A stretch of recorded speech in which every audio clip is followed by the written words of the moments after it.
Page number 111 पे जाओ, page number 111। यहां पर देखो सारे स्टेप्स लिखे हुए, आपको करना क्या है और कौन से वे में प्रेजेंट करते जाना। तो एक सम पूरा कंप्लीट करते हैं, एक या दो सम जिसमें आपको पूरा कंप्लीट स्टेप बाय स्टेप लिख के करना है, बराबर है। चलो सबसे पहला स्टेप क्या है, subtract minimum cost in each row of the cost matrix from all the elements in respective row। फिर दूसरा वाला क्या है, subtract minimum cost matrix in each column for cost matrix for all। ये दो स्टेप्स आपको तो बहुत ही क्लियर कट है, बराबर। क्या करना है आपको मालूम है। स्टार्टिंग विथ फर्स्ट रो, यानी आपको फिर वो स्टार्टिंग विथ फर्स्ट रो कैसे वो पकड़ना, जीरो पकड़ना वाला पार्ट है, बराबर है। जीरो पकड़ने वाले पार्ट में करना क्या है, you have to start with row wise. पहले पहली वाली रो को देखोगे, पहली वाली रो में जहां पर भी सिंगल जीरो मिलता है उसको पकड़ लोगे। वो रो में या वो कॉलम में जहां पर आपने जीरो पकड़ा है वो कैंसिल करनी होती है आपको, बराबर है।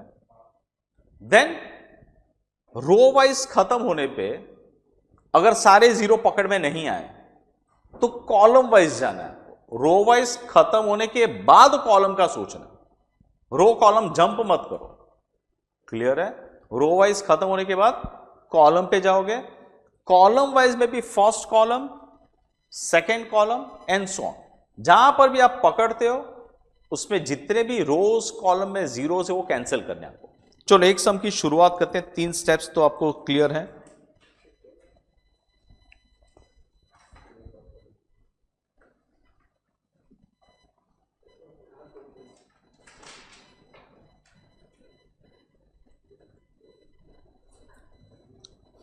चलो एक क्वेश्चन ले लेते हैं।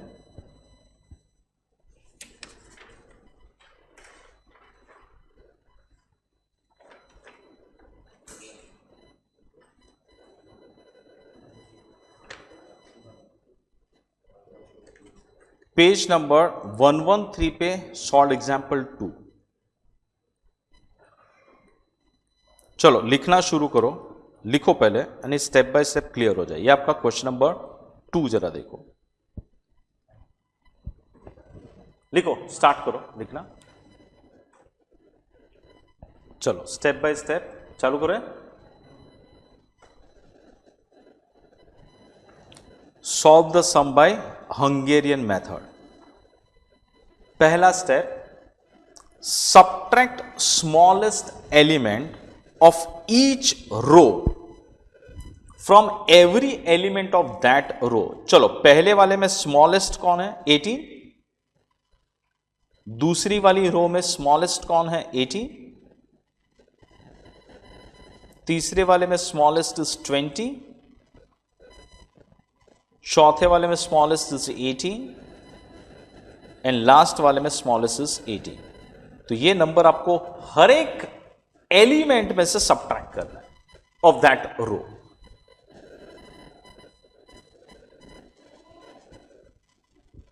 यहां तक लिख के हो जाए तो बोल देना, कोई भी समय यही करना है आपको।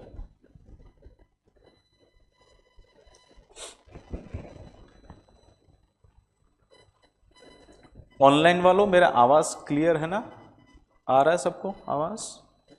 एंड आप लोगों का कैसा है प्रिपरेशन, पेपर वेपर लिख के हो गया क्लियर?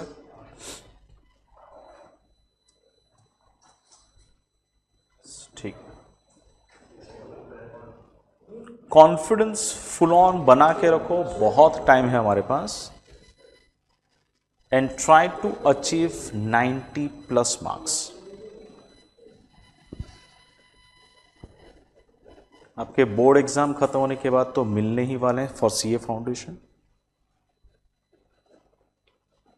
चलो फर्स्ट स्टेप खत्म। अब सेकेंड स्टेप, ये सब लिखना पड़ेगा आपको, ये सब लिखना होता है। ये नहीं लिखोगे तो मार्क्स कटेंगे। ये लिखना कंपलसरी है। चलो अब रो वाइज हो गया सबट्रैक्शन। अब लिखो subtract the smallest element of each column from every element of that column. और यहां तक हो जाए तो बोल देना, यहां तक.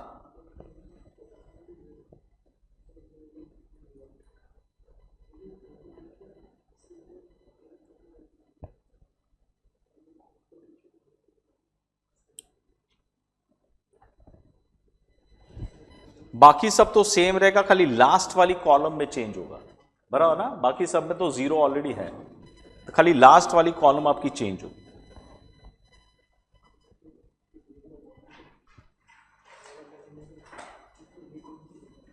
एक काव्या हुआ कि नहीं? तू सिखा रहा है कि क्या कर रहा है? सिखा रहा है. तो तू पहले डाउट पूछ रहा है, फिर वही चीज सिखा रहा है. क्या करने का तेरा? आज का चटनी वटनी हुआ कि नहीं तेरा?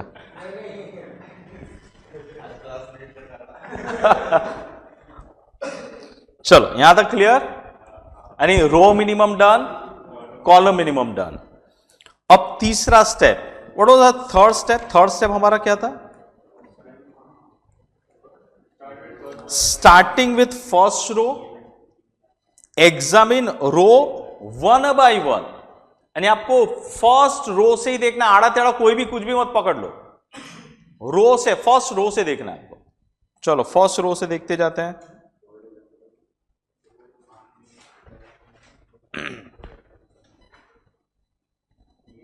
मैं एक काम करता हूं, ये वाला स्टेप लिखता हूं वापस से, बराबर. ये सीधा डायरेक्ट लिखा है ना, तो एक काम करो, ये स्टेप लिखो पहले. After this you write down, draw minimum number of lines horizontal and vertical that are required to cover all zeros in matrix. ये खाली लिखो, स्टेप लिखो खाली.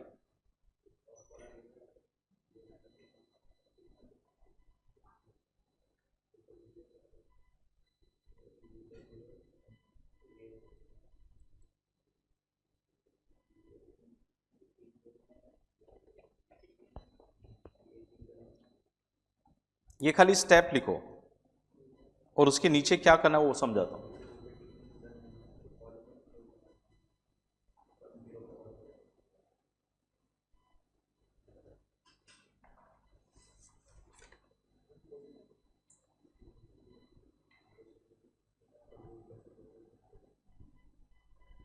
हो गया लिख के? चलो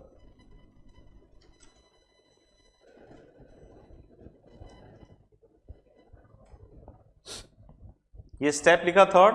अब ये कैसे बनाने का वो समझाता हूं, बराबर है. आपके पास ऑलरेडी ये बना हुआ है, मैं इसको ही कॉपी करके आगे बढ़ता हूं. ठीक है, चलो ये आपके पास लिखा हुआ है, आपने वो एक हेडिंग दे दिया. अब हेडिंग के बाद क्या लिखना है वो देखो जरा. हेडिंग के बाद first of all you write down this much, ये लिख लो पहले. जैसे लिखा है वो हेडिंग लिखा ना आपने,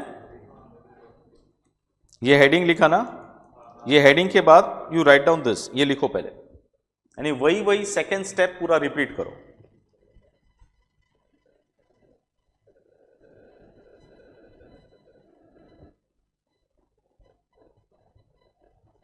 ओके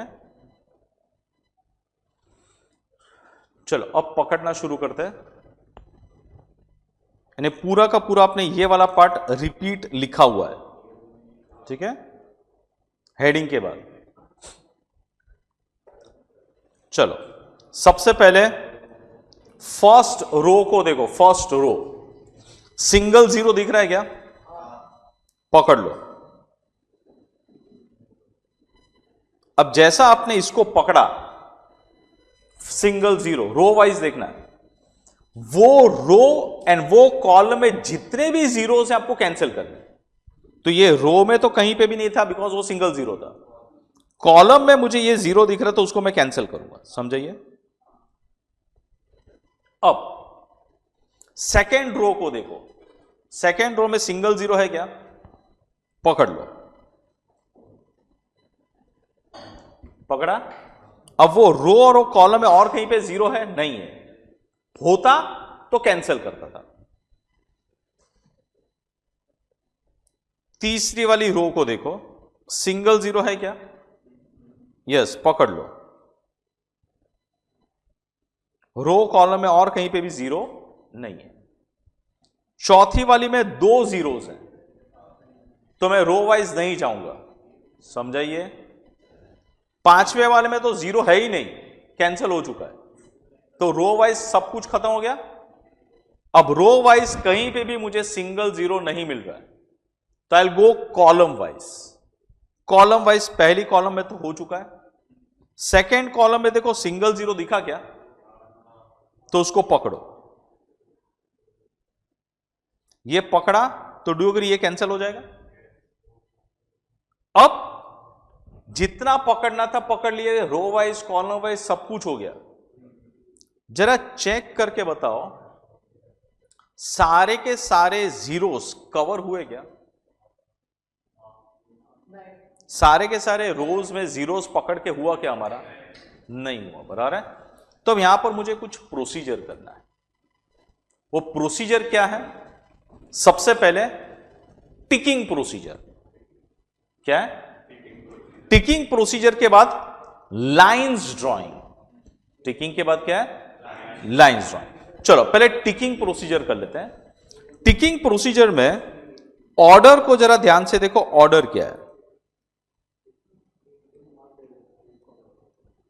यह आपका टिकिंग प्रोसीजर है,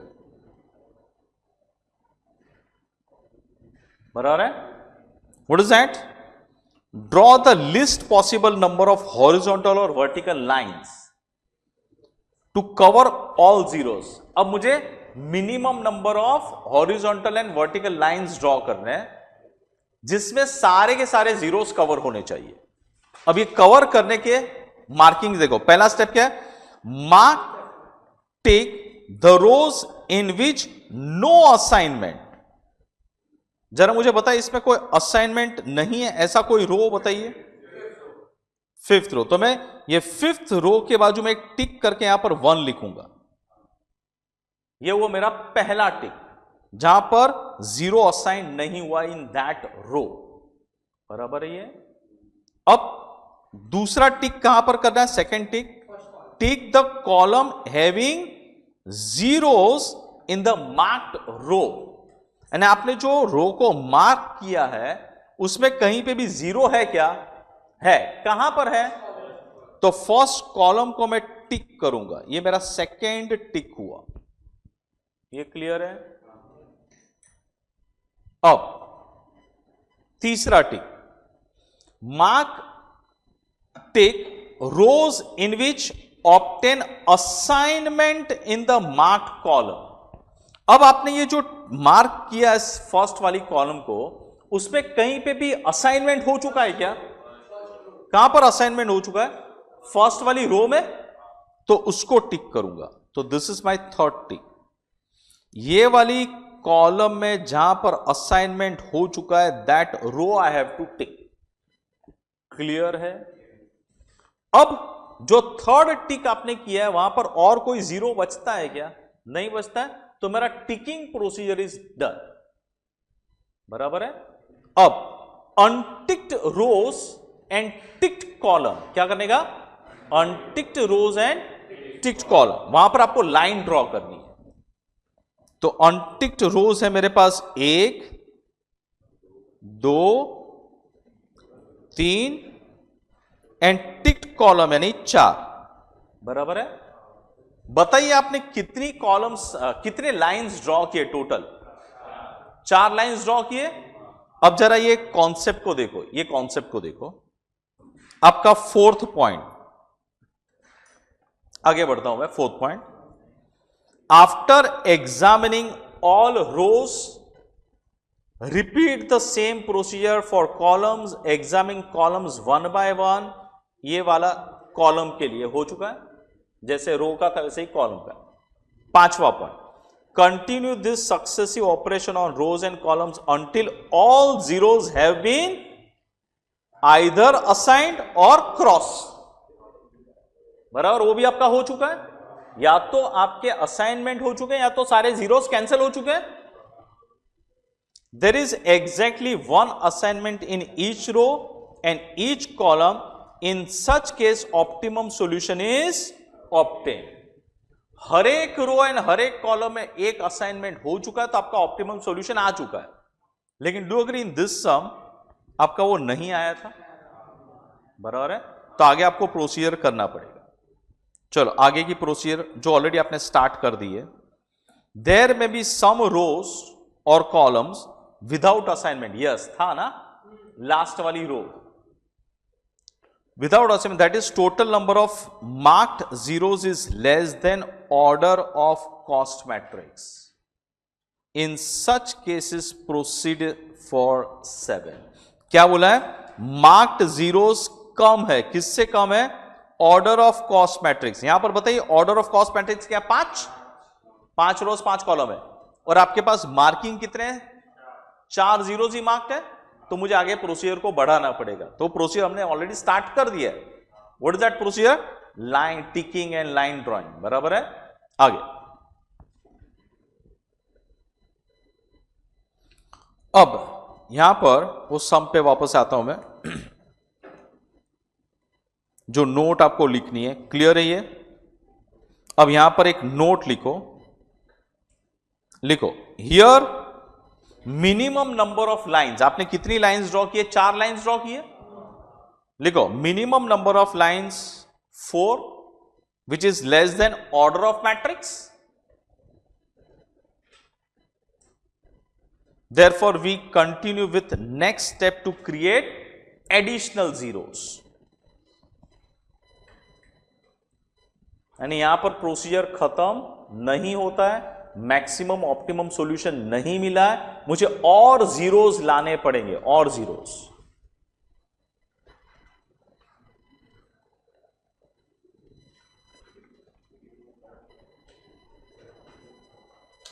चलो चालू करो वो स्टेप।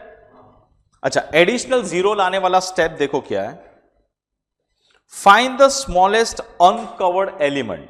जहां पर लाइन नहीं है उसमें स्मॉलेस्ट नंबर क्या है? कहना से ये 1 है, 1 स्मॉलेस्ट नंबर, बराबर है। अब 3 टाइप के नंबर्स आपको दिखेंगे, 3 टाइप के नंबर्स। ऐसे नंबर्स जहां पर एक भी लाइन नहीं है, ऐसे नंबर्स जहां पर एक लाइन है, और ऐसे नंबर्स जहां पर 2 लाइन है। जहां पर एक लाइन है, एक लाइन, वो नंबर्स एज इट इज लिखने आपको। जहां पर भी एक भी लाइन नहीं है उसमें स्मॉलेस्ट नंबर को फाइंड करोगे। What is that number? 1। अब ये नंबर आपको हर एक नंबर में से माइनस करना है जिसके ऊपर लाइन नहीं है। अच्छा, जिसके ऊपर 2 लाइन है वहां पर वो नंबर को ऐड करना है। क्लियर है? तो वापस से नया मैट्रिक्स अभी आपको लिखना है, नेक्स्ट स्टेप। लेकिन उसके लिए स्टोरी लिखा, ये लिखा ना स्टोरी, ये स्टोरी लिखा। अब वो वापस से वो नया मैट्रिक्स बनाएंगे हम। ये स्टोरी के बाद मैट्रिक्स बनाएंगे। रेडी हो? रेडी? चलो I will write down this matrix.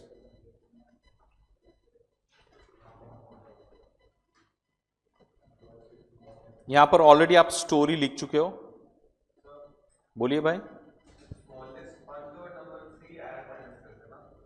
Yes, आपका स्मॉलेस्ट अनकवर्ड नंबर है 1, तो वो नंबर से ही आपको माइनस करते जाना है। जहां पर, कहां पर? जिसके ऊपर लाइन नहीं वहां। चलो चालू करें। जीरो विल रिमेन, पहले पूरा लिखना पड़ेगा। एक ही सम सॉल्व करना है तो सब कुछ लिखना प्लीज।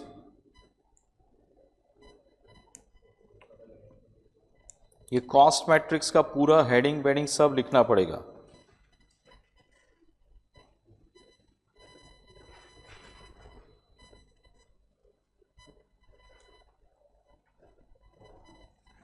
चलो सबसे पहले तो 1, ये पहली वाली लाइन खत्म कर लेते हैं। कहने से वो 0 will remain as it is, ये 0 एज इट इज रहेगा।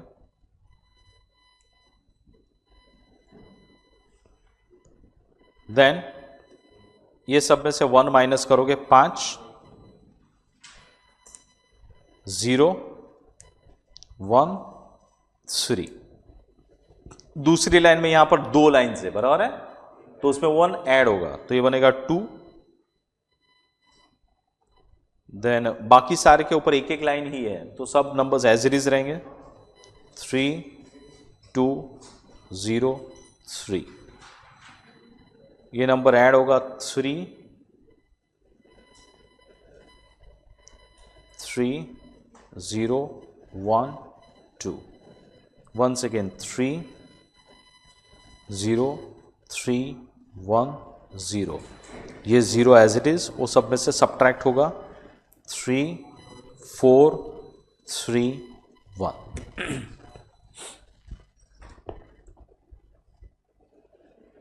ये हो जाए तो बोल देना।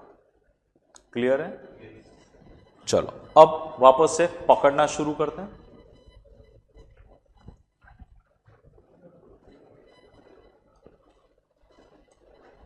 चलो भाई सिंगल जीरो शुरू करते हैं। सिंगल जीरो ऊपर पहली लाइन में नहीं है, फर्स्ट रो में सिंगल जीरो नहीं है।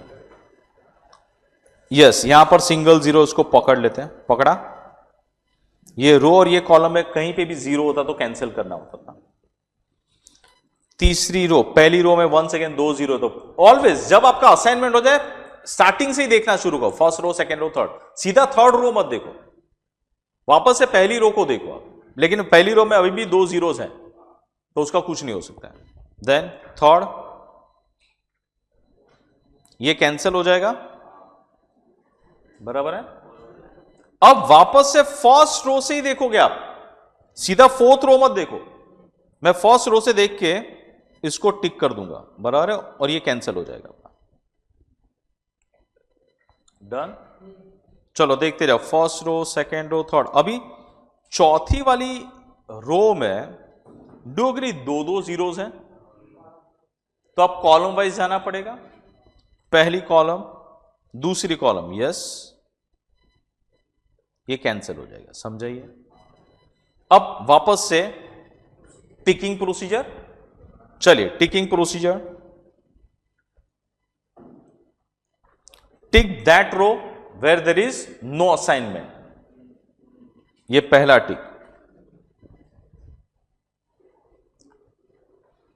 टिक that column where we have assignment, ये मेरा दूसरा टिक, बराबर। ये कॉलम में कहां पर असाइनमेंट हो चुका है, पहली वाली रो में, तो उसको टिक करूंगा, ये मेरा थर्ड टिक। अब थर्ड टिक में और कोई जीरोस आपको दिख रहे हैं क्या? थर्ड टिक में देखो ना, जीरो है। हाँ, कैंसिल जीरो पे ही तो हम कॉलम टिक करते ना। वो रो में और कोई कैंसिल जीरो है क्या? है ना, तो प्रोसीजर खत्म नहीं हुआ है। तो डू यू एग्री, मुझे ये वाले जीरो वाली कॉलम को टिक करना पड़ेगा। ये मेरा होगा चौथा टिक, बराबर। Can I say fourth tick is same as second tick? Second tick में आप जो वो वाली कॉलम को टिक करते हो जहां पर आपका जीरो कैंसिल हो गया रहता है। ओके, अब ये चौथे वाले टिक वाली कॉलम को जरा ध्यान से देखो, कहीं पे भी असाइनमेंट हुआ है क्या? कहां पर हुआ है? थर्ड वाली रो को। तो थर्ड वाली रो को आपको टिक करना, ये लास्ट आपकी टिक होगी, पांचवी टिक।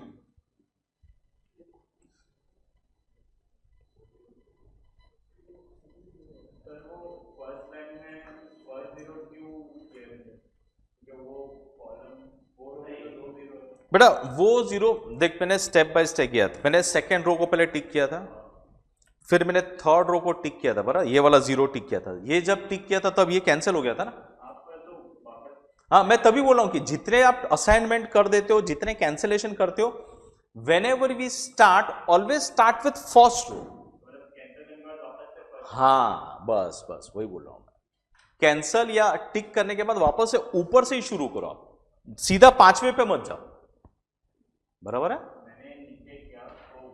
हाँ, वो समझा, यानी ऐसा मत करना, अभी थोड़ा ध्यान रखो। क्लियर है?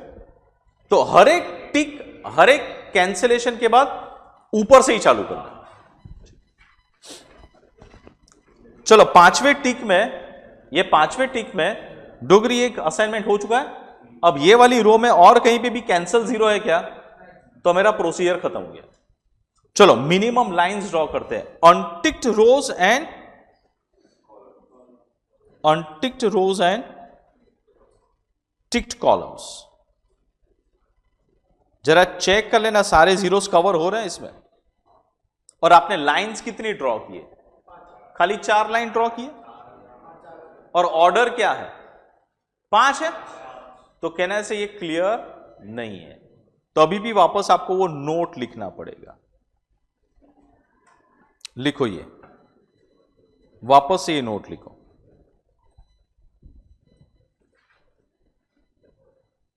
Here minimum number of line is 4, which is less than order of matrix 5. Therefore we continue with next step to create additional zero. Same wording लिखो, same चीज।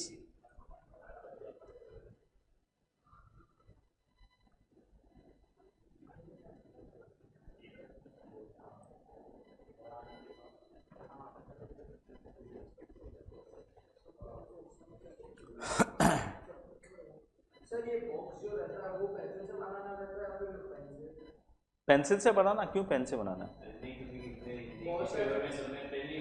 अच्छा, एक काम करो, सुनो, अगर आप वो पेंसिल से करोगे ना तो आपकी वो लाइंस दिखेगी नहीं, बिकॉज आप लाइन जो कट कर रहे हो पेंसिल से कर रहे हो ना।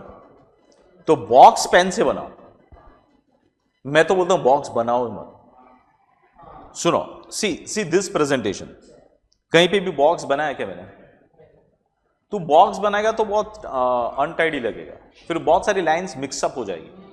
तो ये बॉक्स ही मत बना, ऐसे छोड़। बराबर है? ठीक।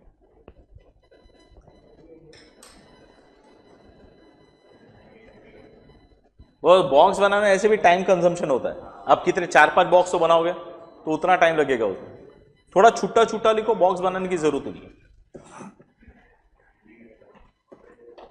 चलो बच्चों लोग, ये हो गया आपका लिख के।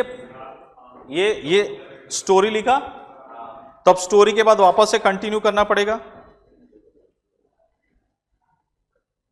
ये स्टोरी के बाद कंटिन्यू करते वापस से सेम।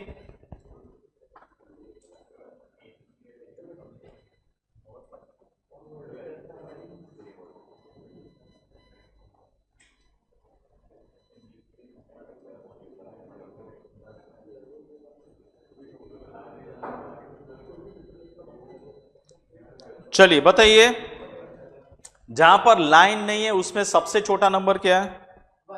वापस से वही 1 है। बराबर है? चलो चालू करो फटाफट। जहां पर लाइन नहीं है उसमें से 1 को माइनस करना है। जिसके ऊपर एक लाइन है वो नंबर्स एज इट इज रहेंगे, और जिसमें डबल लाइन है वहां पर वो नंबर ऐड करेंगे। चलिए, आ जाएगा आपका 0, 4,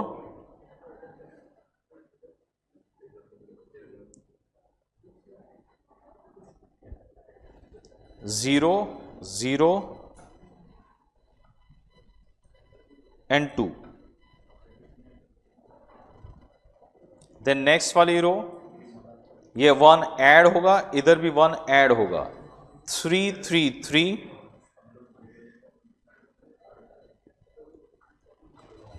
0, 3। Next 3, 2, 0,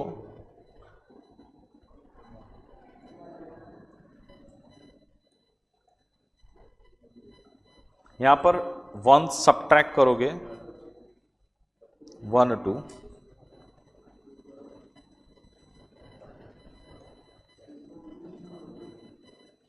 sorry 0, 1।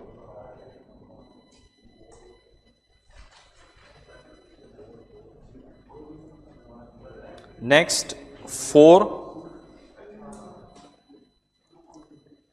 0, 4, 0, 0।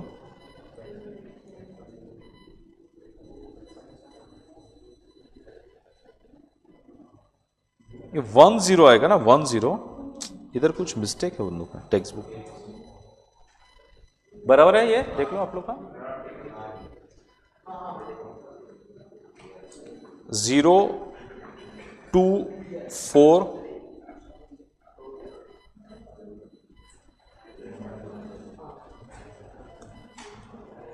2 and 0। चलो ये हो गया आपका नंबर्स। चलो वापस से पकड़ना शुरू करते हैं। सिंगल जीरो,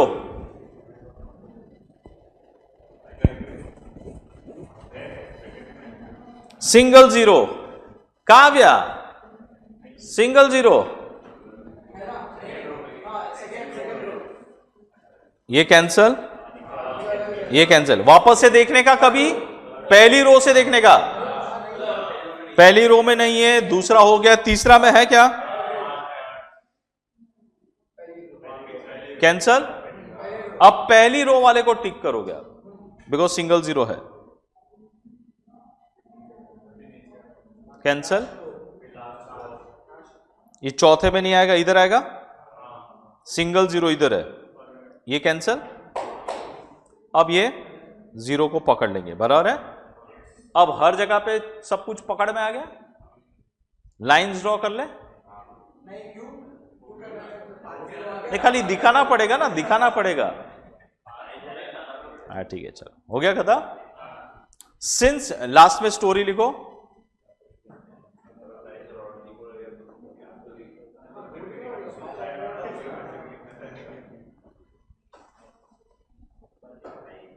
वो लास्ट वाला स्टोरी है ना, एक मिनट, ये वाला लिखो।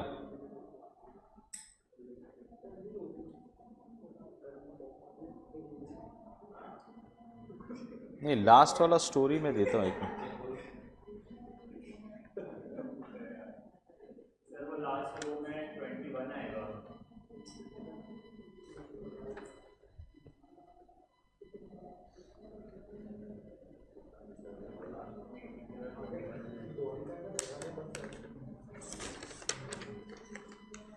लिखो ना, एक स्टोरी लिखो ना। Since there is assignment, since there is assignment in each row and in each column,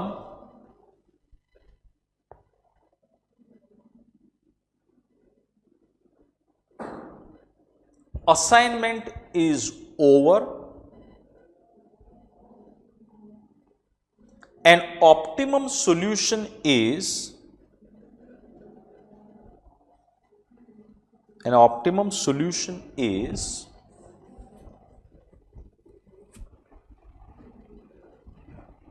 लिख लो, ये ऑप्टिमम सॉल्यूशन आपके पास है।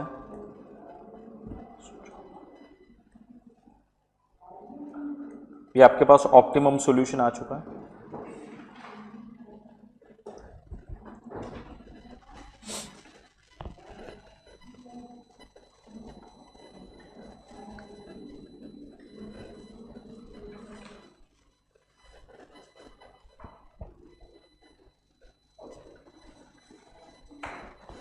तो ये 3 प्रोसीजर वाला एग्जाम हो गया बरा। तो अभी कोई डाउट है? क्लियर है क्या करना है? आप लोग को कहां पर अटकता था? क्लियर से है बताओ।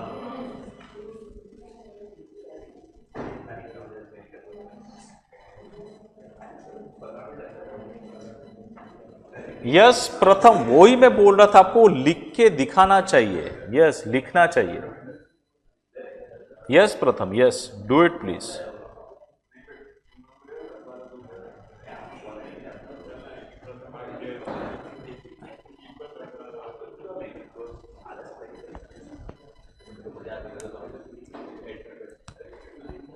यहां पर कई जगह पे किया है, कई जगह पे नहीं किया, but please do it, better रहेगा, बराबर है।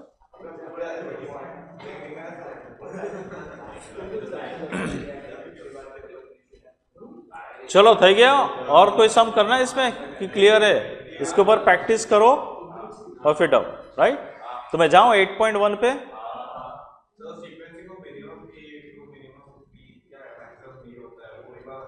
क्या क्या क्या? मैक्सिमाइज वाला सम में आपको क्या करना है, वो मैक्सिमम नंबर ढूंढोगे और उसमें से वो सब नंबर्स माइनस करना, बस खाली कन्वर्ट करना उसको मिनिमम में। ये सीक्वेंसिंग की बात करें। हाँ बोल।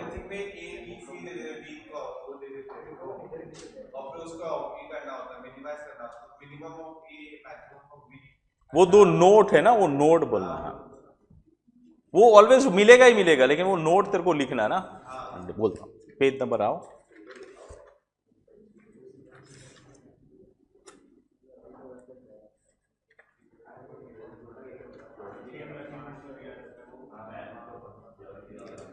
सी पेज नंबर 123 पेज है, पेज 123।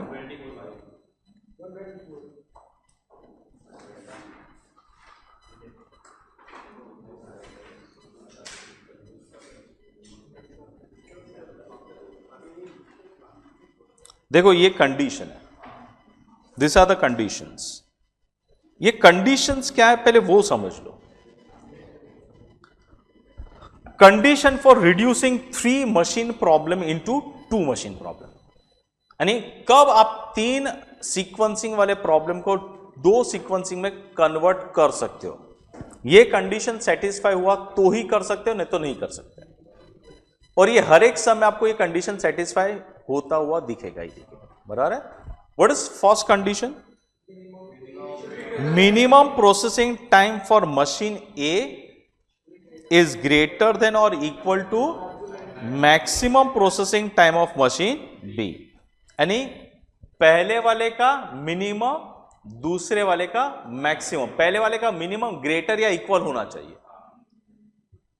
दूसरा condition, minimum processing time of machine C is greater than और equal to maximum of processing time of machine. यानी आपको क्या करना है, पहला वाला मशीन एंड तीसरे वाले मशीन में प्रोसेसिंग टाइम जो मिनिमम है उसको पकड़ना है, दूसरे वाले मशीन में जो मैक्सिमम है उसको पकड़ना है। कहीं ना कहीं आपका पहला या तीसरा में से जो नंबर है वो दूसरे वाले नंबर से बड़ा होगा, बराबर है। पहले का मिनिमम, तीसरे का मिनिमम और दूसरे का मैक्सिमम।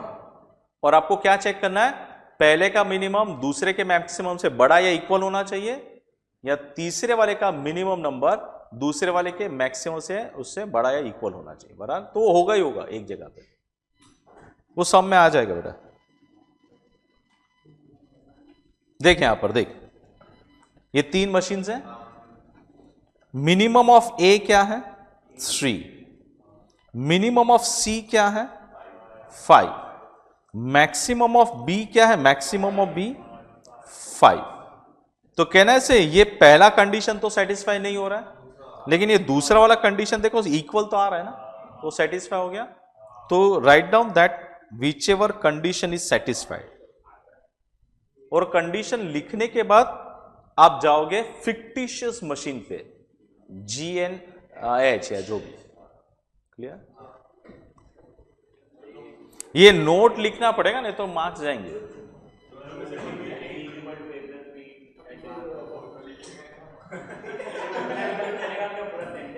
ये सेंटेंस लिखना भाई, एक लाइन लिखना है खाली। हाँ लिखना है, क्लियर है?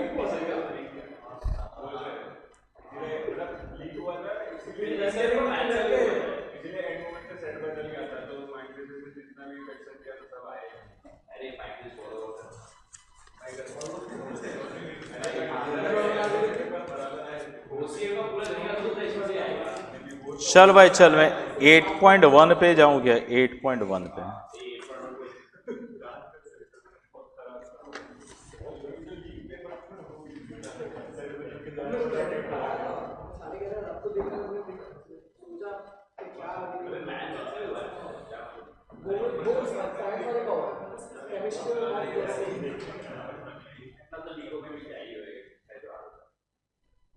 चलो 8.1 में जितने भी चीज है वो एक टेबल बना के पहले समझा देता हूं आपको, बराबर है। वो टेबल आप लोग बना लो।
चलो, अगर आप 3 कॉइन उछालते हो और ये टेबल किसके ऊपर है? नंबर ऑफ हेड्स के ऊपर है।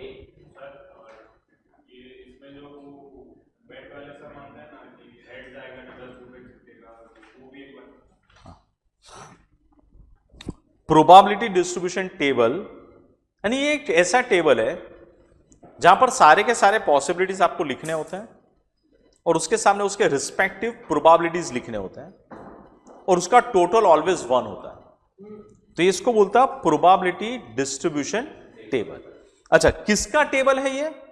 Probability distribution table of number of heads, यानी आपका variable is number of heads.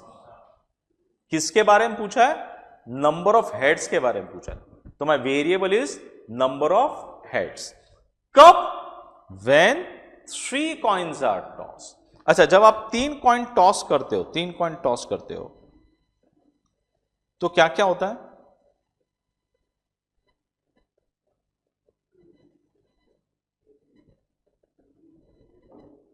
ये 8 केसेस होते हैं, मालूम है ना?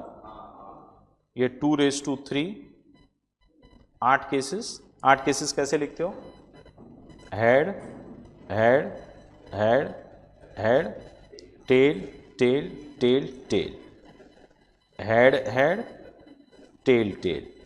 4 हेड 4 टेल लिखा, 8 का आधा 4 हेड 4 टेल, 4 का आधा 2 हेड 2 टेल, तो 2 head 2 tail, 2 head 2 tail, 1 head tell.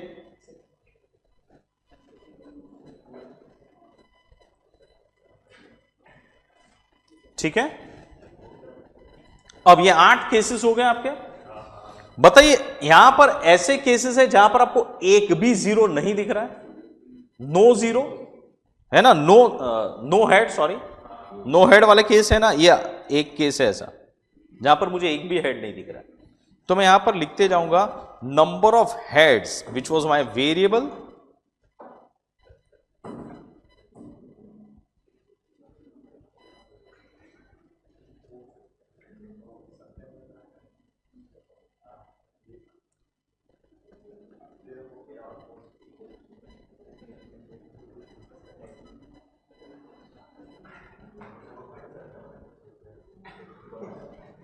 चलो x की वैल्यूज बताइए, x की वैल्यूज मुझे क्या क्या लिखनी चाहिए? 0 1 2 3। ऐसा कोई होगा कि 4 हेड दिखेंगे? 3 उछालने पे 4 हेड हो ही नहीं सकता, बराबर। 3 तक मैक्सी।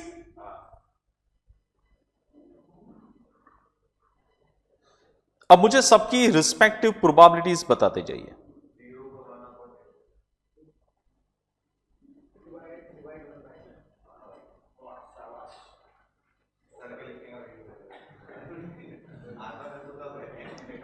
चलो बताइए क्या होगा?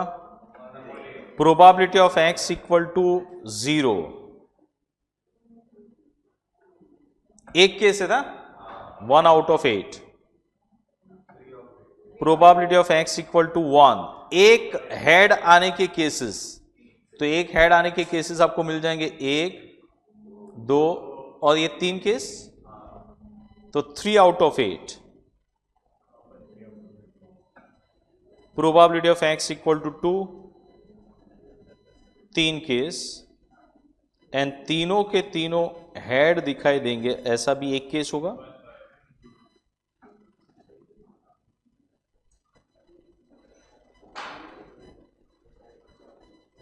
This total is always equal to 1। ठीक है ये। चलो इतना लिखते जाओ, फिर मैं आगे की कहानी करता हूं। Please write down this. ये बाजू में लिखना तो लिख लेना।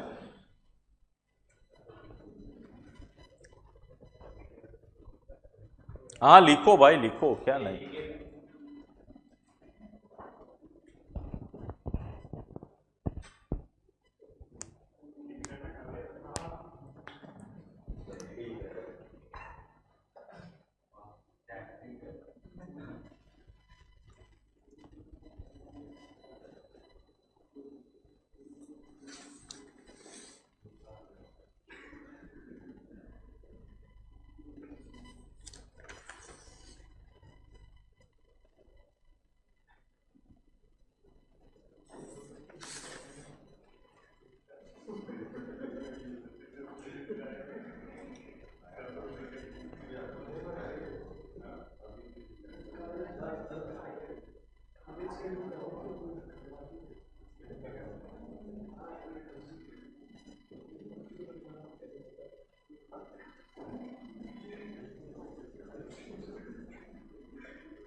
चलो एक मिनट, यहां पर x के वैल्यूज पॉइंट में हो सकते हैं क्या?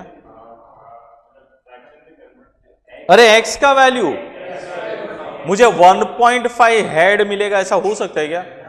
1.25 हेड मिलेगा, ऐसा हो सकता है क्या? यानी डू यू एग्री, मेरे x के वैल्यूज कभी भी पॉइंट में नहीं आएंगे, तो उसको मैं बोलूंगा डिस्क्रीट रैंडम वेरिएबल। क्या बोलेगा? तो लिख के रखो, x is discrete random variable। यानी 8.1 इस पूरा का पूरा डिस्क्रीट रैंडम वेरिएबल के ऊपर है, नहीं जहां पर आपका x का वैल्यू पॉइंट में नहीं आ सकता। बराबर है?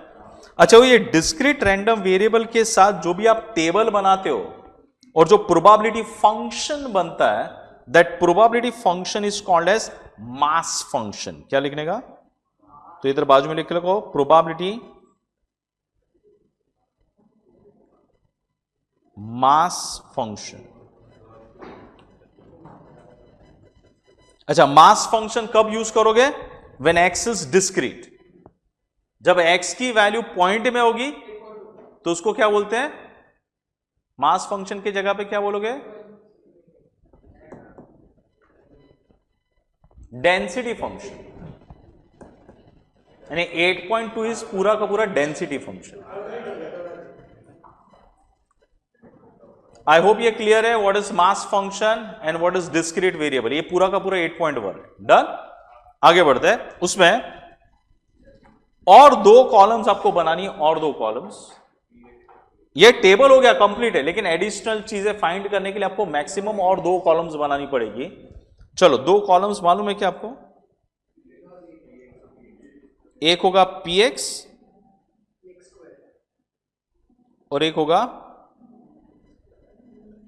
px²। चलो फाइंड करो। px² is nothing but px into x। ये बाजू में लिख के रखना, that is nothing but px into x।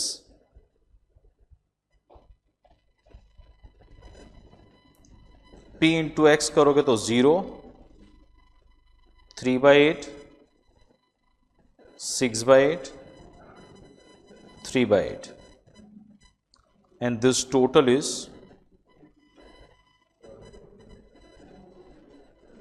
12/8, 1.5.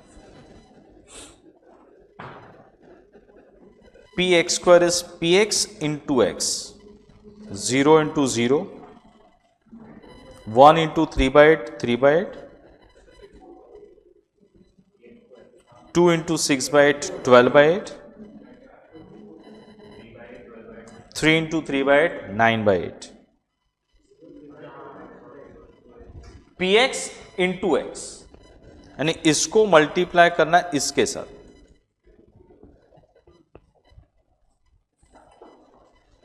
चौबीस बाय 8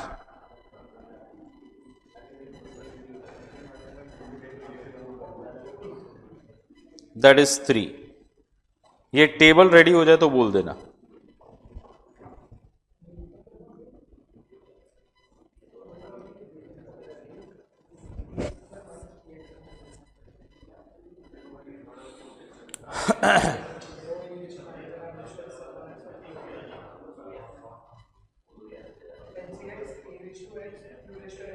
चलो जाओ आगे बढ़ो। चलो कंडीशंस, ये खत्म नहीं हुआ अभी तक। Conditions for probability mass function.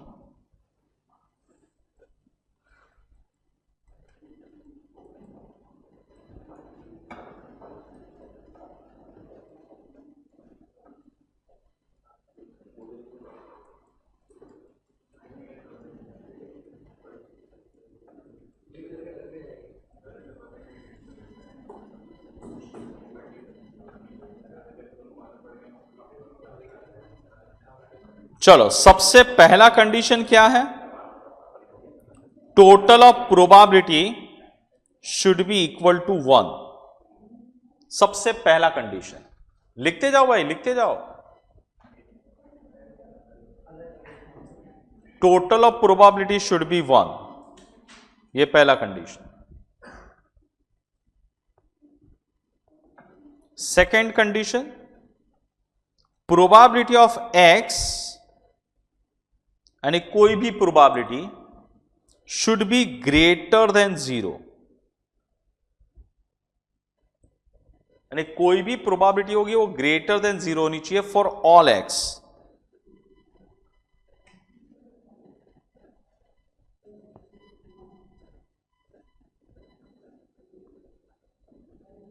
चलो चेक कर लेते हैं सारी की सारी कंडीशंस यहां पर सेटिस्फाई हो रही कि नहीं।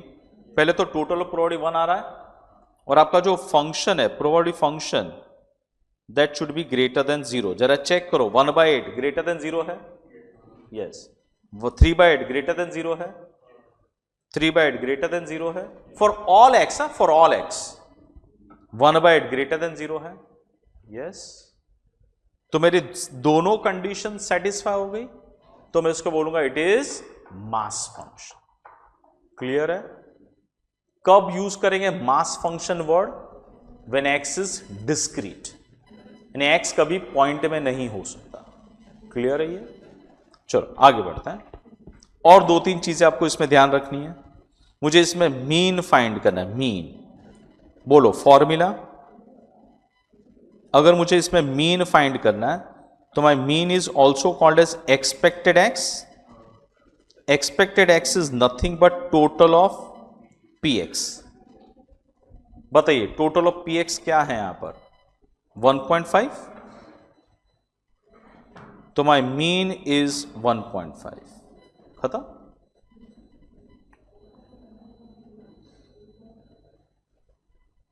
अगर मुझे वेरियांस फाइंड करना है इसमें, तो वेरियांस,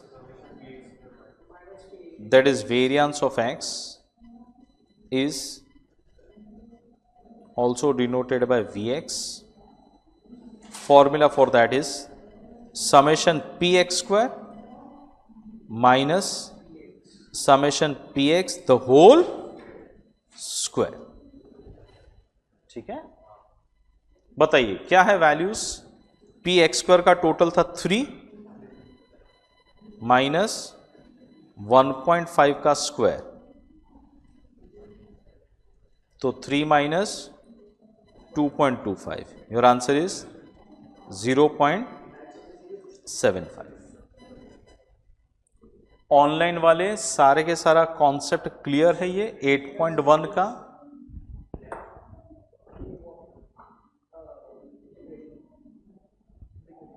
यस, ठीक।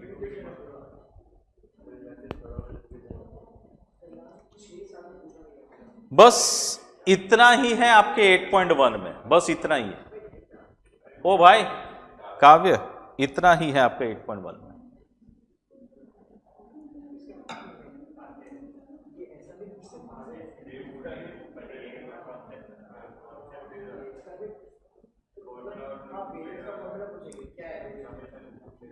ये आपका 8.1, बस इतना 8.1 में।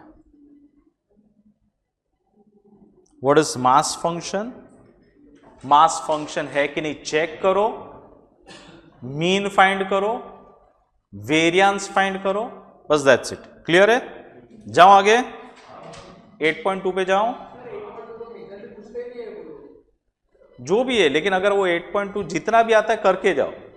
ये कर लिया तो सब कुछ कवर हो जाता है, वो ऑप्शन में निकल जाता है। आपके पास बाइनोमियल डिस्ट्रीब्यूशन है, आपके पास पॉइजन डिस्ट्रीब्यूशन है, आपके पास 8.1 क्लियर है, तो 8.2 ऑप्शन में निकल भी जाता है। लेकिन वो निकालो क्यों? करके जाओ ना, अटकना क्यों है कोई भी जगह पे? ऑप्शन में जाएगा तो ठीक है, आना तो चाहिए ना। लेकिन आपको चलो करते हैं 8.2।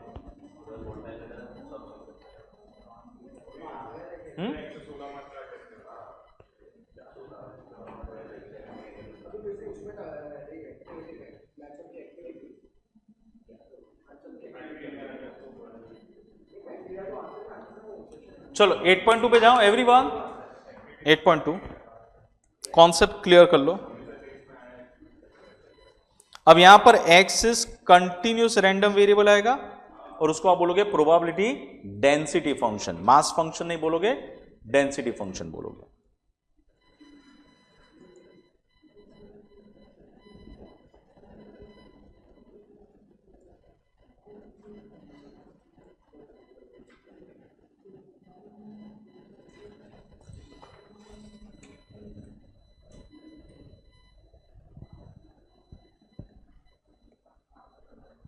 Probability distribution table।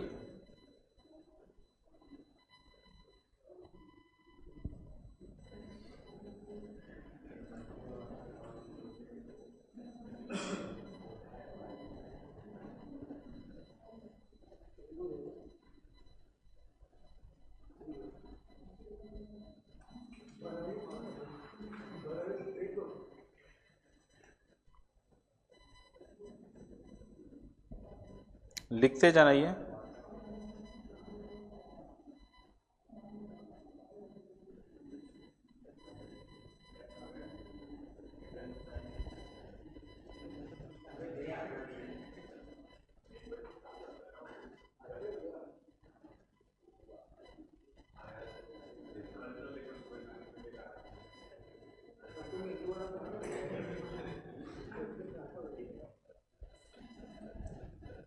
ये आड़ा तेरा चटनी खाना हो तो मरेगा नहीं तो भाई।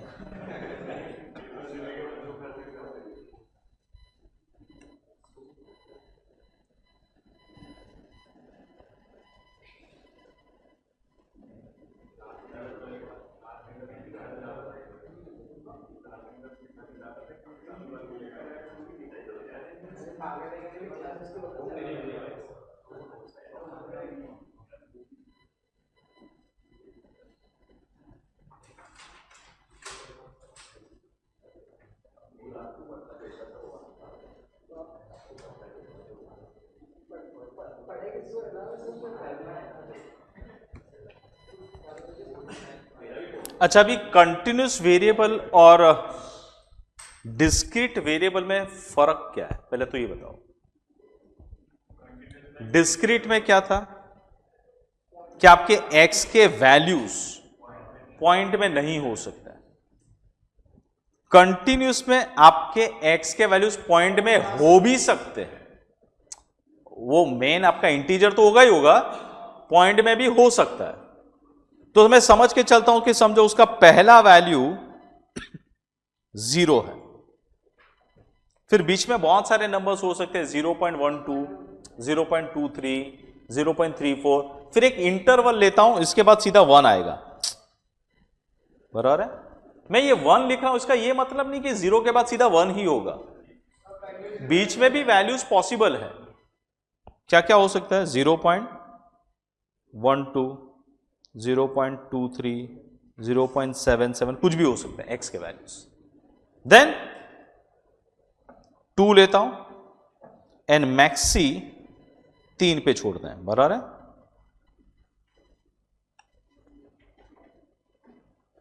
ये जो x का पहला वैल्यू है that is called as a,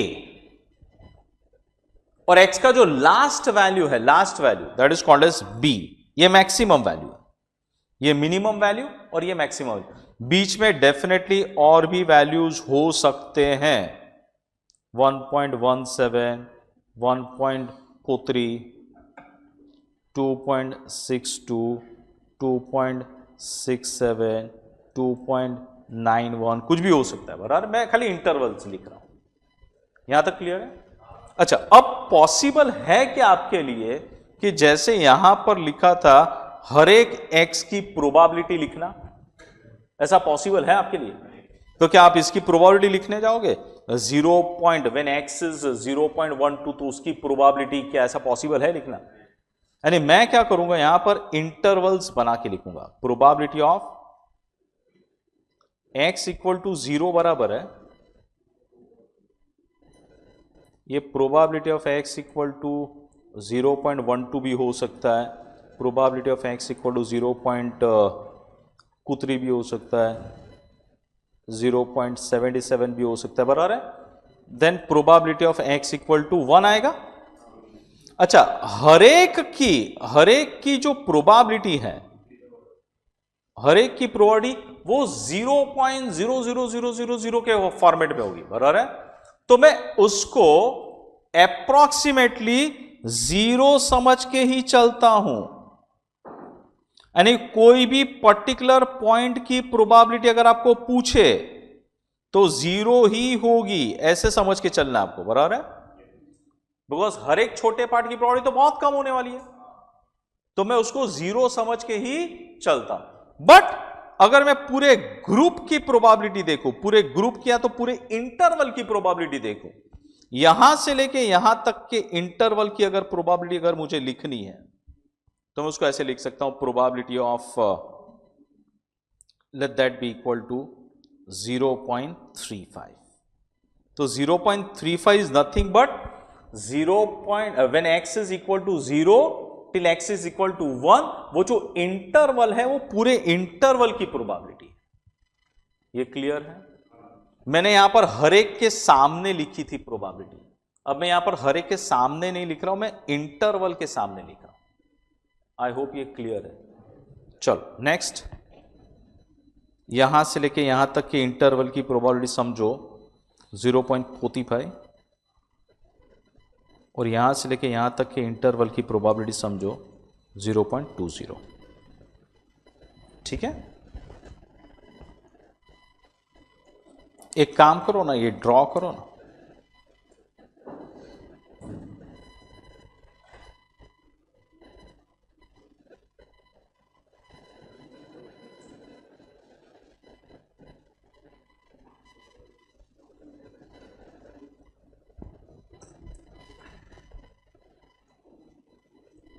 अब यहां पर मेरा जो फंक्शन होगा, probability function, that will be greater than equal to 0 होगा, बराबर है।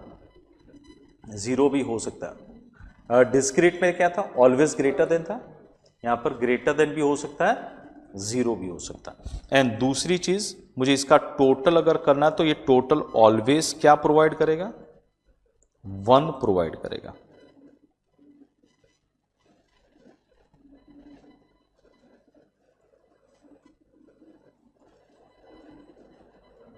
बराबर है, 1 आ रहा है, देखो।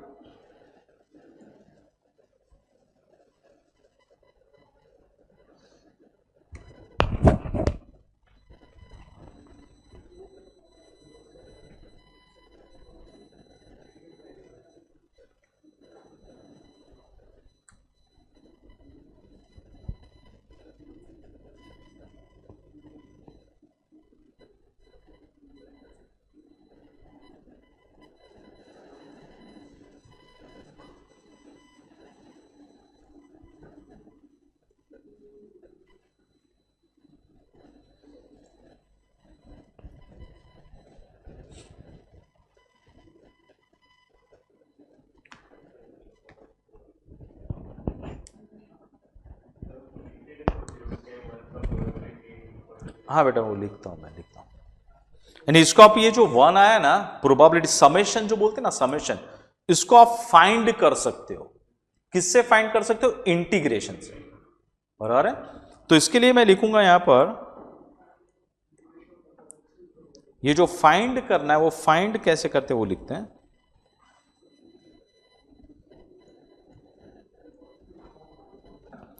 Integration of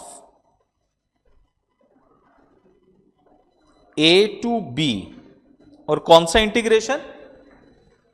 definite integration, finite integration, a to B F x D x.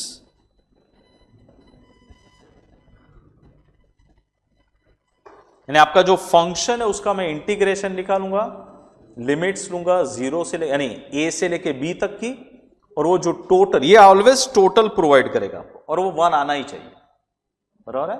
अच्छा, अब मुझे ये जो 35 है ना, 35, उसके बारे में बताइए क्या होगा, how to find out this, how to find out this? Yes, it is integration from 0 to 1 f x D x, बराबर है। अच्छा, ये 45 बताइए क्या होगा?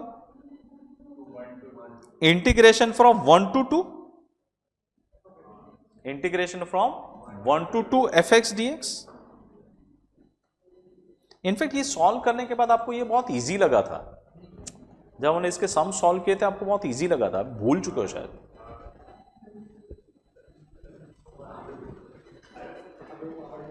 ये 0.20 क्या है? 0.20 2 to 3,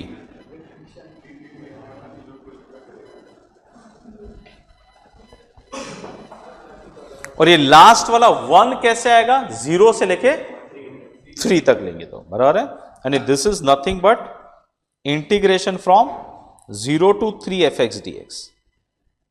0 से लेके 3 तक का टोटल करूंगा तो मुझे 1 मिलेगा।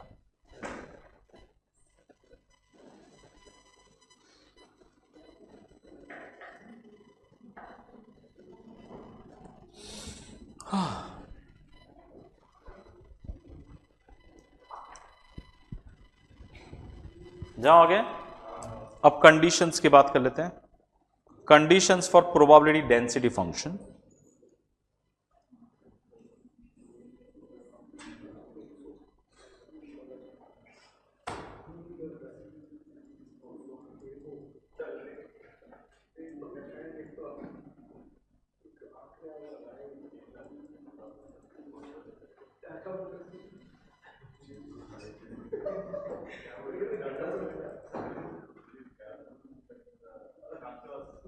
Conditions for probability density function.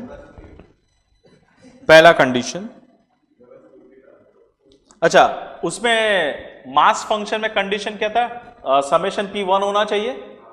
तो यहां पर समेशन पी किसके लिए आप क्या दिखाते हो? A to B F x D X is equal to 1, बराबर है। ये पहला कंडीशन, तो ही मैं उसको डेंसिटी फंक्शन बोलूंगा जब मेरी प्रोबेबिलिटी का टोटल 1 आएगा। सेम कंडीशन यहां पर भी था, समेशन P1, और दूसरा कंडीशन था प्रोबेबिलिटी के लिए, प्रोबेबिलिटी 0 ग्रेटर देन 0 होना चाहिए। अब यहां पर क्या है कंडीशन? ग्रेटर देन भी हो सकता है, इक्वल टू 0 भी हो सकता है। सेकेंड कंडीशन, एफ एक्स यानी probability function should be greater than equal to 0 for all x belongs to interval AB। आपका इंटरवल ए बी के बीच में जितने भी x के वैल्यूज हैं सबकी प्रोबेबिलिटी या तो 0 हो सकती है या तो उससे ज्यादा हो सकती है। It can never be negative, probability can not be negative. ये दो कंडीशंस आपको सेटिस्फाई करना है, बराबर है।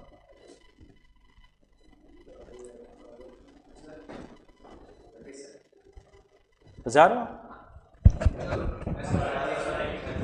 हाँ, अकाउंट्स के लिए तो अपना आ जाओगे ना। तो डन है ये। और भी कुछ पॉइंट्स या होंगे तो मैं लिखा देता हूँ, ठहरो इसमें भी।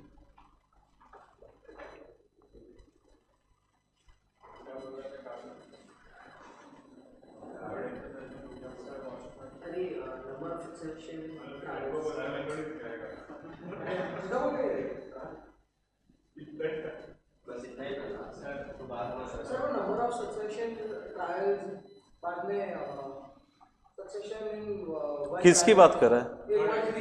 हाँ 8.3 उसमें क्या बोल यानी बाइनोमियल की वो समझा दूं? ठीक है चलो बाइनोमियल डिस्ट्रीब्यूशन की बात अगर कर लूं मैं आ जा भाई वॉशरूम जाके आ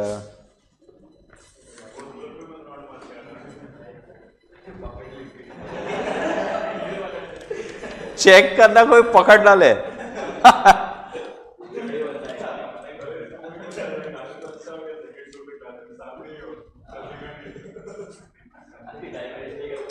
क्या पकड़ा पकड़ी चल रहा है पागल जैसे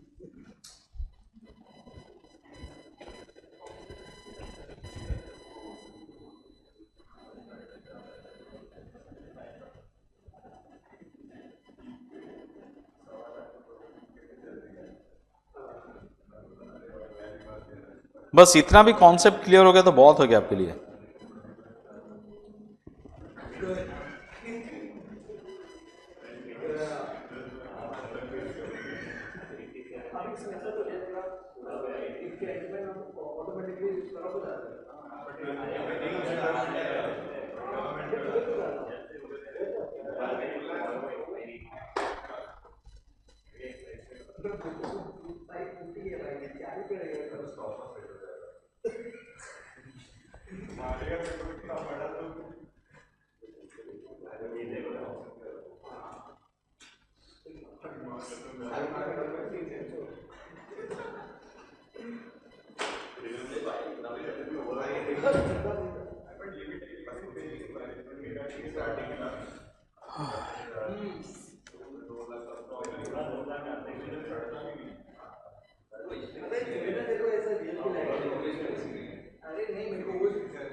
अरे अरे एक मिनट समझा था पूरा डिटेल चिंता मत करो ये आपका फॉर्मूला है NCX ये C फॉर कॉम्बिनेशन उसमें C का मतलब कॉम्बिनेशन है मालूम है ना NCX P raise to X Q raise to N minus X मैं पहले एक एग्जाम्पल नॉर्मल एग्जाम्पल देता हूं और वो नॉर्मल एग्जाम्पल को आप ये वाले मेथड से कैसे कर सकते हो वो समझा देता हूं ठीक है यानी N X P Q सब क्लियर हो जाएगा नाउ हियर सबसे पहले तो मैं लिखना होता है ऑलवेज व्हाट इज सक्सेस क्या लिखने का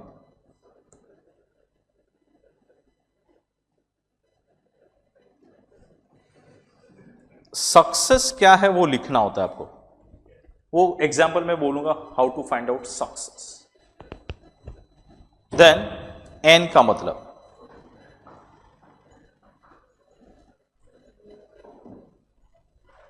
नंबर ऑफ ट्रायल्स एन का मतलब है नंबर ऑफ ट्रायल आपने कितनी बार ट्रायल को परफॉर्म किया है एक्स का मतलब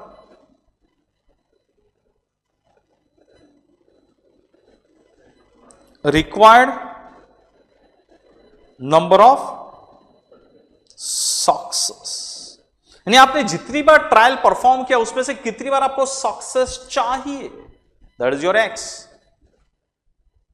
P probability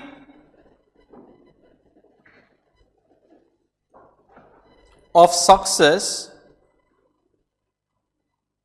in one a trial यानी अगर आपने एक ही बार ट्रायल परफॉर्म किया होता तो उसमें सक्सेस आने की प्रोबेबिलिटी क्या है that is P Q probability of failure in one trial यानी अगर आपने एक ही बार ट्रायल परफॉर्म किया है तो उसमें फेलियर की प्रोबेबिलिटी क्या है दैट इज पी अब यहां पर थोड़ी कंडीशंस हैं कंडीशंस ये हैं कि ये दोनों में और ये दोनों में कुछ कंडीशन सेटिस्फाई होनी चाहिए योर एक्स जो है your x is always less than equal to N होना चाहिए your x can never exceed n and ये दोनों का total is always equal to 1 यानी probability of failure and probability of success का टोटल ऑलवेज 1 होगा। बराबर है। अब मैं एक एग्जांपल देता हूं नॉर्मल तरीके से, फिर उसको मैं बाइनोमियल से कैसे यूज करके समझाता हूं, तो एक एक चीज क्लियर हो जाती है उसमें। हो गया, लिखिए ये एक example. If 3 coins are tossed, find probability of getting 2 heads। एक नॉर्मल प्रोबेबिलिटी का सम है। चलो इसको नॉर्मल तरीके से सॉल्व करते हैं। वेनेवर प्रोबेबिलिटी का कोई भी सम होता है, 2 पार्ट होते हैं। एक पार्ट बताएगा आपको कि आपने क्या एक्सपेरिमेंट परफॉर्म किया है। यहां पर बताइए आपका एक्सपेरिमेंट क्या है? अरे 3 कॉइन को उछालना, 3 कॉइन को उछालना वो आपका एक एक्सपेरिमेंट है। बराबर है। बताइए सैंपल स्पेस क्या होता है उसमें?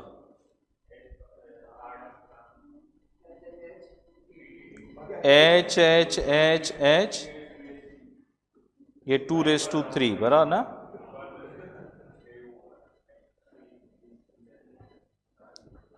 चार का आधा 2, दो हेड,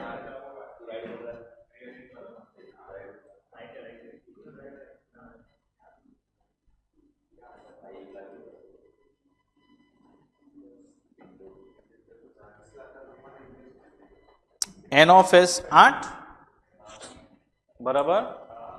अब मुझे बताइए पूछा किसके बारे में? फाइंड प्रोबेबिलिटी वर्ड के बाद जो भी लिखा है दैट इज योर इवेंट। यहां पर इवेंट क्या है? 2 हेड आना, तो let A be the event of getting 2 heads. मैं ये नॉर्मल प्रोबेबिलिटी की तरह सॉल्व कर रहा हूं। बराबर। तो इवेंट क्या है? फाइंड प्रोबेबिलिटी के बाद जो भी पूछा that is your event.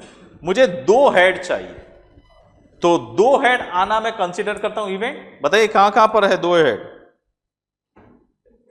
H H T, H T H, T H H. H H H को मत लेना, 2 हेड का मतलब 2 हेड ही होता है, 2 से ज्यादा नहीं चलेगा। एटलीस्ट 2 बोला तो 2 से ज्यादा भी चलेगा, एट द मोस्ट 2 बोला तो 2 से कम भी चलेगा। बराबर है। N of a is 3। अब आपका नॉर्मल प्रोबेबिलिटी का फॉर्मूला, प्रोबेबिलिटी फेज n a upon n s, that is 3 out of 8। Sum खत्म। बराबर है।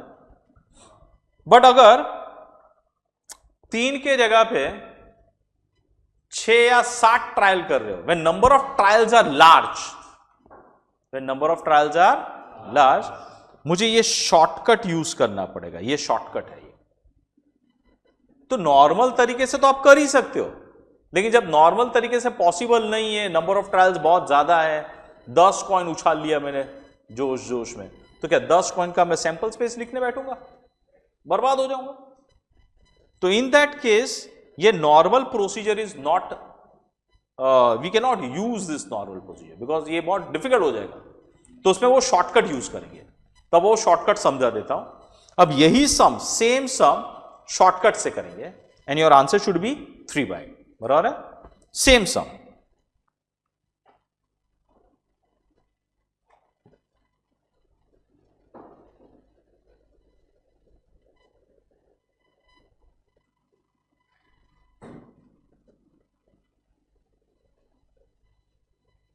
अब इसमें कैसे देखना है, हर एक चीज को जरा ध्यान से देखो। अभी जो आपका फॉर्मूला यूज होने वाला है, now in this formula what is this, ये आपका क्वेश्चन है। If 3 coins are toss, find probability of getting 2 heads. सबसे पहले सक्सेस लिखना होता है आपको। इसमें सक्सेस क्या है? सक्सेस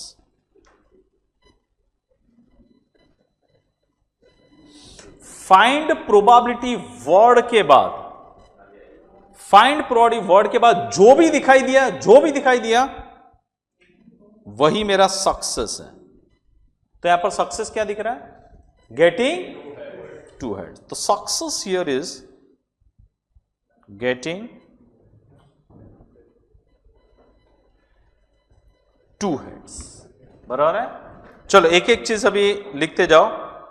एन क्या है? एन बोलो। नंबर ऑफ ट्रायल्स, आपने कितने कॉइन्स टॉस किए हैं? 3 कॉइन्स टॉस किए, तो my n is 3, number of trials is 3। Then x, required number of success, मुझे कितने सक्सेस चाहिए। ये जो आपने सक्सेस लिखा ना, सक्सेस फाइंड प्रोबेबिलिटी वर्ड, उसके बाद जो भी लिखा, सॉरी ये 1 मिनट मैंने गड़बड़ कर दिया, ये 2 इधर नहीं लिखना चाहिए। Getting heads is my success, getting heads. चले हट, नंबर्स नहीं लिखा जाता। कितने हेड चाहिए मुझे?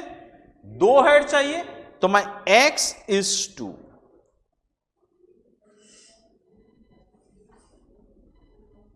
कोई डाउट रहेगा तो पूछिए। Can I say X is less than equal to N होना चाहिए? ऐसा कोई पूछ सकता है क्या? 3 कॉइन उछाला, find probability of getting 4 heads. Maxi कहां तक जाएगा? मैक्सिमम 3 तक जाएगा। हो रहा। चले, पी का मतलब बताइए, what is P? Probability of success in 1 trial. यानी अगर मैंने 3 कॉइन नहीं उछाले होते, मैंने खाली एक ही कॉइन उछाला होता, एक ही कॉइन, तो उसमें सक्सेस की प्रोबेबिलिटी क्या, यानी हेड आने की प्रोबेबिलिटी क्या है? हाफ। तो माय पी इज हाफ। अगर मैंने एक ही कॉइन उछाला होता तो उसमें हेड नहीं आने की प्रोबेबिलिटी क्या है? हाफ। ये दोनों का टोटल ऑलवेज 1 होना चाहिए। आ रहा है क्या? एंड देन यू लगा दो फॉर्मूलो,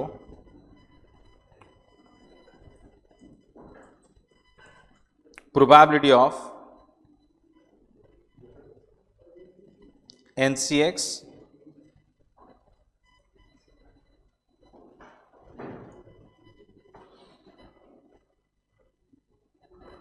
P raised to x Q raised to n minus x। चलो बताइए क्या पूछा था? Probability of x equal to 2 ना, NCX यानी 3C2 half raise to 2 half raise to 3 minus 2। 3C2 का कैलकुलेशन आपको मालूम है, 3 into 2 upon 2 into 1, ये 1 upon 4 into 1 upon 2, ये 2 कैंसल और ये 3/8 आ गया आपका आंसर। पता?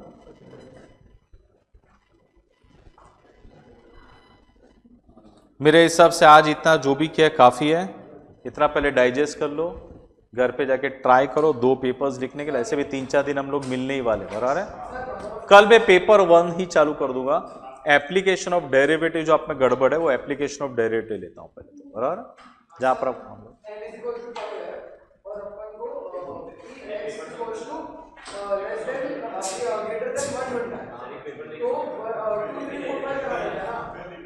ऑलवेज ऑलवेज ऑलवेज सुन, जरा सुन, तेरा सारे डाउट्स क्लियर हो जाएंगे। सुन, समझ समझ। इसने एक जो डाउट पूछा उस देख लो कि सर n का वैल्यू 5 है, बराबर है, तो बता सकते हो आपके x के वैल्यूज कहां से कहां तक होंगे? x के वैल्यूज,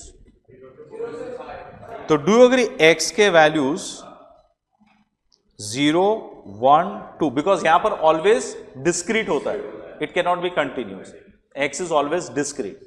तो 1, 2, 3, 4, 5 तक जाएगा आपका? हाँ बोलो हाँ। जो आपका टेबल बनेगा ना, टेबल, उसमें x के वैल्यूज 0, 1, 2, 3, 4 एंड 5 तक जाने वाले, तो उसके रिस्पेक्टिव प्रोबेबिलिटीज आप लिखते हो? हाँ बोलो हाँ। तो आपका probability of x equal to 0 होगा, probability of x equal to 1 होगा, probability of x equal to 2 होगा, probability of x equal to 3 होगा, probability of x equal to 4 होगा and probability of x equal to 5 होगा। बराबर है। ये सारी की सारी प्रोबेबिलिटी का टोटल ऑलवेज 1 आना चाहिए, ये आपको मालूम है। अच्छा, अगर अब मैं एक दो क्वेश्चंस पूछ लेता हूं आपको। अगर मुझे probability of x greater than equal to 4 चाहिए, तो बता सकते हो मैं क्या करूंगा? हाँ पागल, मुझे 4 और 5 ही चाहिए ना, तो मैं खाली probability of x equal to 4 plus x equal to 5 करूंगा। हाँ बोल हाँ। लेकिन अगर मुझे probability of x greater than equal to 2 चाहिए, तो ग्रेटर देन इक्वल टू 2 में क्या आएगा? 2, 3, 4, 5 सब आएगा।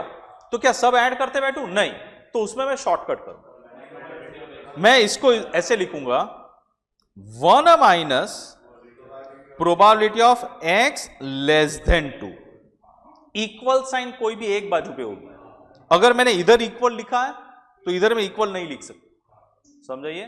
बताइए, लेस देन 1 यानी 1 माइनस क्या क्या होता है लेस देन 2 में? Probability of x equal to 0 and probability of x equal to 1। ये टोटल में, यानी ये टोटल में 1 में से माइनस करूंगा तो डू यही पार्ट मिलेगा। यानी ऑलवेज ये टेबल को जरा फोकस कर, टेबल को ध्यान रख, कहां पर कम होने वाला, कम होने वाला तो वही कर, अगर वो चीज बढ़ रही है तो 1 में से माइनस कर, और कोई चीज ही नहीं है इसमें। क्लियर चाहिए? सेम फॉर लेस देन वाले पार्ट के लिए।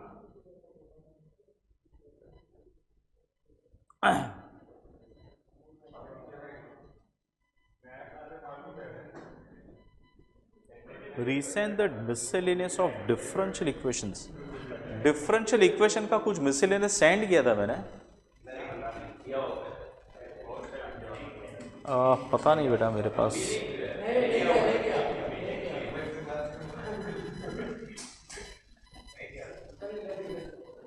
देखता हूं, मिलेगा तो मैं सेंड कर देता हूं। काव्य को भेजूंगा तो काव्य भेजता है ग्रुप में।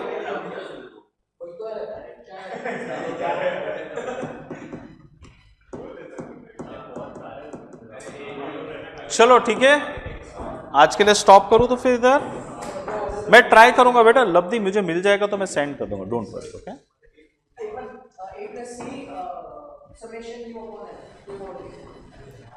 चलो bye bye, all the best. कल वापस मिलते, कल सुबह होगी ना 8 बजे? हाँ कल सुबह। पेपर 1 का करते हैं, पेपर 2 जितना हो सके प्लीज सॉल्व करो आज। मेरे हिसाब से 2 पेपर सॉल्व कर लो आज पूरे दिन में, तो पूरा कॉन्फिडेंस आ जाएगा। ठीक है, बाय बाय एवरीवन।